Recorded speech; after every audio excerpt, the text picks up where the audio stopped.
नमस्कार, मैं हूं राम प्रकाश राय। पश्चिम बंगाल की मुख्यमंत्री ममता बनर्जी एक बार फिर केंद्र सरकार पर जमकर बरसीं।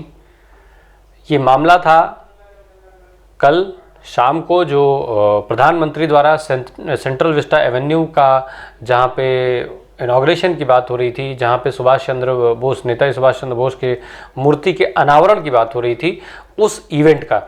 दरअसल उस इवेंट में ममता बनर्जी को बुलाया जाना था।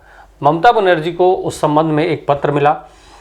उस पत्र का जिक्र करते हुए ममता बनर्जी ने केंद्र सरकार को घेरने की कोशिश की और केंद्र सरकार पर जम करके हमला बोला। ममता बनर्जी ने कहा कि मुझे वहाँ उसमें आमंत्रण के लिए एक अवर सचिव का यानी अंडर सेक्रेटरी का पत्र मिला। उन्होंने पत्र के भाषा पर आपत्ति जताई। पत्र में जो भाषा लिखी हुई थी उसका उन्होंने जिक्र किया। उन्होंने कहा कि उस पत्र में लिखा हुआ था कि प्रधानमंत्री आज प्रतिमा का उद्घाटन करेंगे, कार्यक्रम की शुरुआत होने से पहले आप वहाँ पर मौजूद रहें। दरअसल ममता बनर्जी ने जो आमंत्रण की भाषा थी उस भाषा पर सवाल उठाए, उन्होंने उस पर आपत्ति जताई। साथ ही उन्होंने सवाल भी किया कि क्या मैं उनकी बंधुआ मजदूर हूँ। दरअसल ये जो पत्र था इसमें जो आमंत्रण की भाषा है, इसमें कहीं से भी आमंत्रण नहीं बल्कि ये पूरा आदेश वाली भाषा दिख रही है और इसी भाषा के चलते ममता बनर्जी ने आपत्ति दर्ज कराई और उसका विरोध किया। होना भी चाहिए, क्योंकि किसी मुख्य राज्य के मुख्यमंत्री को आप आमंत्रित कर रहे हैं तो ऐसी भाषा का उपयोग नहीं हो सकता। पर ममता बनर्जी यही नहीं रुकी। ममता बनर्जी ने केंद्र सरकार को लेकर के कई आरोप लगाए, कई सारे सवाल खड़े किए, कई मुद्दों पर घेरने की कोशिश की, बेहद हमलावर रहीं।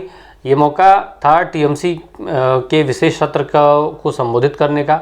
टीएमसी के विशेष सत्र को संबोधित करते हुए ममता बनर्जी ने जो उनके विधायक जिनकी गिरफ्तारी हुई, अनवरत मंडल, उनका भी जिक्र किया। उन्होंने कहा कि बीरभूम जिले को ये नहीं पता कि कैसे हारना है।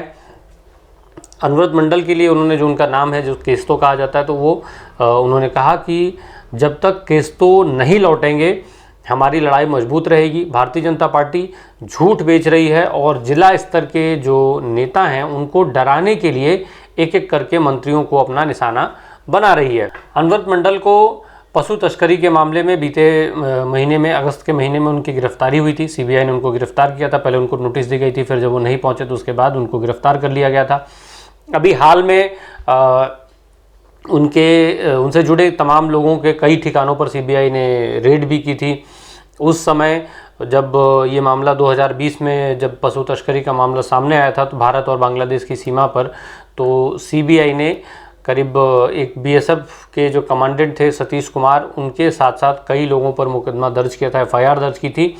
उस एफआईआर की जब जांच चल रही थी तो उसमें अनवरत मंडल का नाम निकल करके सामने आया था कि पशु तस्करी में वो शामिल हैं। अनवरत मंडल जो हैं वो 1998 में जब टीएमसी बनी तब से टीएमसी में हैं और उनको ममता बनर्जी का बेहद करीबी माना जाता है। इसके अलावा वो बीरभूम से फिलहाल टीएमसी के विधायक हैं, बीरभूम के जिलाध्यक्ष भी हैं वो। तो अनवरत मंडल को गिरफ्तार किया गया पशु तस्करी के मामले में, पर ममता बनर्जी के हिसाब से उनको निशाना बनाया गया है। ममता बनर्जी ने अभी जो भारत में बांग्लादेश की प्रधानमंत्री शेख हसीना का दौरा हुआ उसको लेकर के भी केंद्र सरकार पर सवाल उठाए। ममता बनर्जी ने यहाँ जिक्र किया कि शेख हसीना का जब दौरा हुआ तो उनके दौरे में उनसे वार्ता के संबंध में जो कहीं भी भारत सरकार की तरफ से उनको शामिल नहीं किया गया, उसके लिए उनको आमंत्रित नहीं किया गया। वो भी तब जब सबको पता है कि शेख हसीना से ममता बनर्जी के संबंध बहुत अच्छे हैं, बहुत अच्छे संबंधों के बावजूद भी उनको उनके साथ वार्ता में कहीं भी शामिल नहीं किया गया। ये दर्द भी ममता बनर्जी ने यहाँ पर बयान किया। इसके साथ ही साथ ममता बनर्जी ने लोकसभा चुनाव 2024 में जो होंगे उसको लेकर के भी बड़ी बात कही। ममता बनर्जी ने कहा कि 2024 के लोकसभा चुनाव में पश्चिम बंगाल से एक खेल खेला जाएगा। ये जो साथ ही साथ उन्होंने तमाम जो नेता हैं उन नेताओं का भी जिक्र कर दिया। ममता बनर्जी ने ये बात कही कि हेमंत सोरेन, अखिलेश यादव, नीतीश कुमार, ममता बनर्जी, ये सारे लोग मिलकर के एक साथ चुनाव लड़ेंगे और ऐसे में भारतीय जनता पार्टी क्या कर पाएगी। भारतीय जनता पार्टी को अब सरकार सत्ता में बने रहने की कोई ज़रूरत नहीं है। भारतीय जनता पार्टी की सरकार की कोई आवश्यकता देश को नहीं है।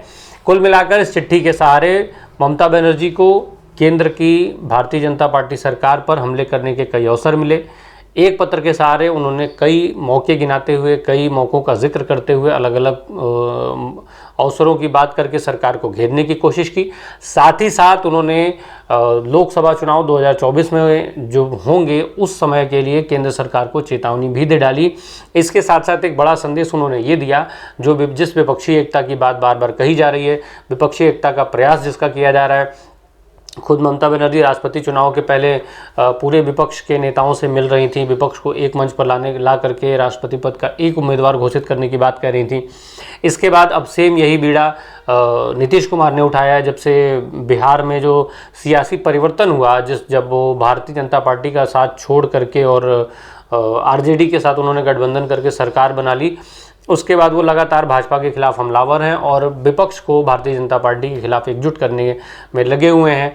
वो इस चीज़ के लिए प्रयास कर रहे हैं कि साल 2024 में जब लोकसभा के चुनाव हों तो विपक्ष एक मंच पर आकर के एकजुटता से चुनाव लड़े ताकि भारतीय जनता पार्टी को हराया जा सके।